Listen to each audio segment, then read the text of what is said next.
क्षमा शोभती उस भुजंग को जिसके पास गरल हो, उसको क्या जो दंतहीन विषहीन विनीत सरल हो।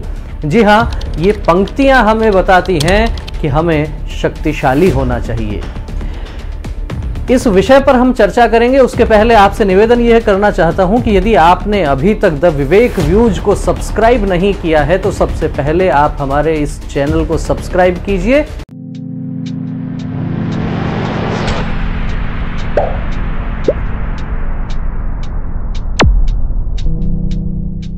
नमस्कार, मैं हूं विवेकानंद शर्मा और आप देख रहे हैं द विवेक व्यूज।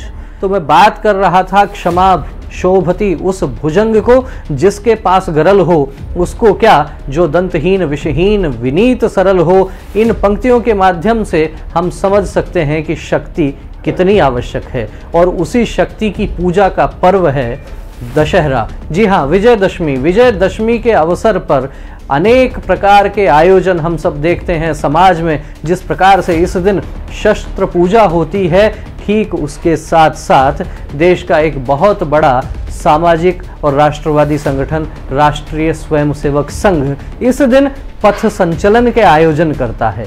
राष्ट्रीय स्वयंसेवक संघ की स्थापना का दिवस विजयदशमी है और इस दिन संघ की ओर से देश भर में पथ संचलन का आयोजन किया जाता है। आखिर ये पथ संचलन क्या है, आखिर इस पथ संचलन के आयोजन की क्या आवश्यकता है, इन्हीं तमाम विषयों पर हम आने वाले कुछ मिनटों में चर्चा करेंगे।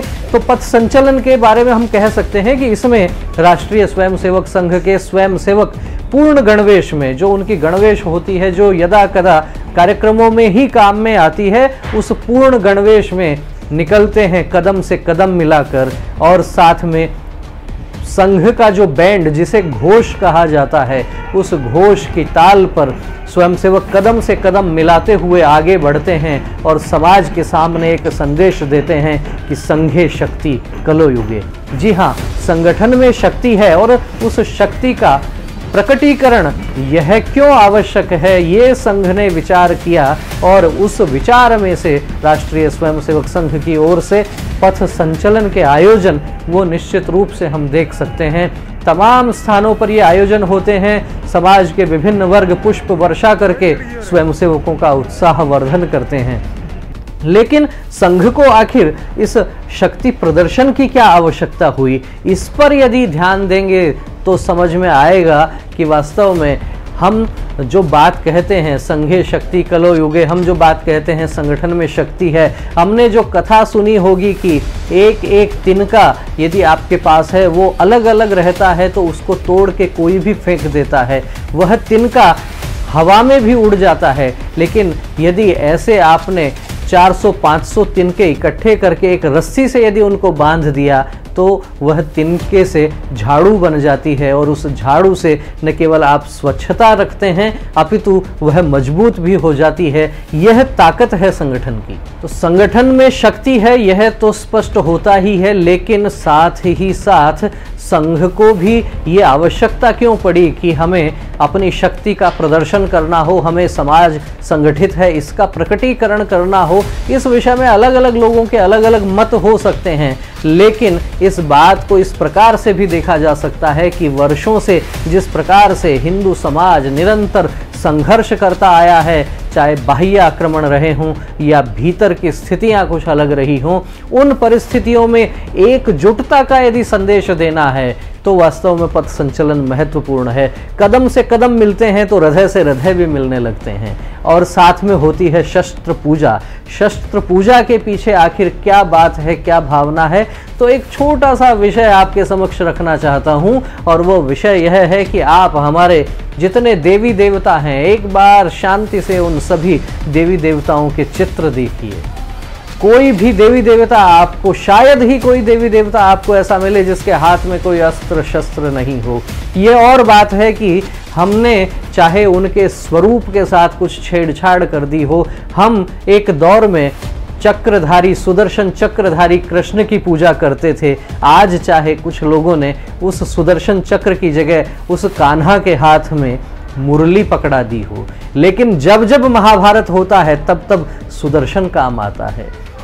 कान्हा प्रेम का संदेश अवश्य देते हैं, लेकिन वही कान्हा महाभारत के रण में अर्जुन को तैयार करते हैं और तैयार करते हैं कि अधर्म का नाश करना है तो हाथ में शस्त्र उठाना पड़ेगा। भगवान राम को देख लीजिए, धनुर्धारी राम की हम पूजा करते हैं। जितने देवी देवता आप देखेंगे सबके हाथ में अस्त्र शस्त्र हैं, लेकिन जब से समाज ने इन देवी देवताओं को अस्त्र शस्त्र विहीन कर दिया है तब से समाज पर संकट बढ़ने लगे हैं। अपराधियों के हौसले दिन ब दिन बढ़ रहे हैं, लेकिन सामान्य समाज क्या करता है? सत्ता को कोसता है। जी हाँ, सारी जिम्मेदारी यदि आप सत्ता पर डाल देंगे तो फिर समाज आगे नहीं बढ़ सकता। इसीलिए कहते हैं कि केवल सत्ता से मत करना परिवर्तन की आस, जागृत जनता के केंद्रों से होगा अमर समाज। समाज को अमर बनाना है तो समाज को संगठित करना पड़ेगा।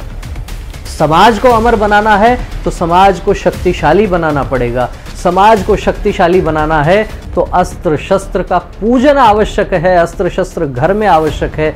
आप देख सकते हैं यदि आज के घरों की क्या स्थितियां हो गई हैं, बड़े बड़े महंगे महंगे विलासितापूर्ण वैभव के सामान तो आपके घर में मिल जाएंगे, लेकिन यदि घर में 4 कुत्ते यदि आ जाते हैं, उनको भगाने के लिए हाथ में क्या लाठी आ जाती है? क्या हमारे पास उन सामानों की सुरक्षा के लिए अपने जो कुछ आपने अर्जित किया है उसकी सुरक्षा के लिए क्या आपने उचित प्रबंध कर रखे हैं? यदि आपने घर की सुरक्षा के लिए उचित प्रबंध नहीं कर रखे हैं, आपके पास में यदि लाठी डंडा भी नहीं है, तो ये बहुत विचारणीय विषय है। हमारे देवी देवताओं ने हमें क्या सिखाया है, उनसे क्या प्रेरणा मिलती है, इस पर भी हमें ध्यान देना होगा। और शस्त्र का पूजन आवश्यक क्यों है? पूजन आवश्यक इसलिए है कि वो शस्त्र ठीक जगह काम में आए। वो शस्त्र हमारे जो समाज में दुर्जन शक्तियां हैं उनके नाश के लिए वो शस्त्र काम में आए। वो शस्त्र कमजोर लोगों की रक्षा के लिए काम आए। हम शास्त्र और शस्त्र के समन्वय की बात करते हैं, हम शस्त्र की पूजा की बात करते हैं। शस्त्र पूजन किया जाता है विजयदशमी के दिन। उसके पीछे भी भाव यही है कि उस शस्त्र का उपयोग सदुपयोग हो, समुचित उसका उपयोग हो, समाज की रक्षा के लिए उसका उपयोग हो। और हमारे यहाँ कहा जाता है, विद्या विवादाय धनम मदाय शक्ति परेशान परिपीडनाय खलस्य साधोर विपरीत मेतत् ज्ञानाय दानाय च रक्षणाय। विद्या विवाद के लिए नहीं है, धन मद के लिए नहीं है, और शक्ति किसी को परेशान करने के लिए नहीं है। विद्या ज्ञान बांटने के लिए है, धन दान करने के लिए है, और शक्ति कमजोर लोगों की रक्षा करने के लिए है। जी हाँ, जो काम क्षत्रिय का काम है वह काम शस्त्र पूजा से संबंधित है, लेकिन समाज की रक्षा के लिए केवल जिम्मेदारी एक वर्ग पर नहीं छोड़ी जा सकती। समाज को संगठित करना है। जहां जिस व्यक्ति की आवश्यकता है वहां वह व्यक्ति अपनी भूमिका निभाए।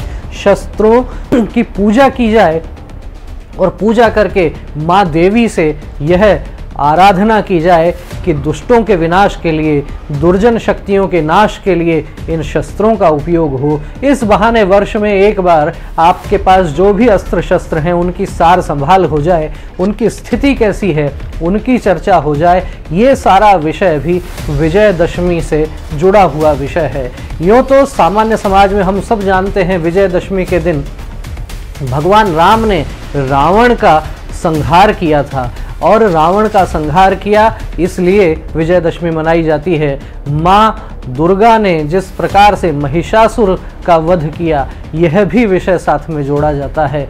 विषय यह भी जोड़ा जाता है कि किस प्रकार से बुराई पर अच्छाई की जीत हुई, लेकिन विषय इससे बहुत आगे भी हैं।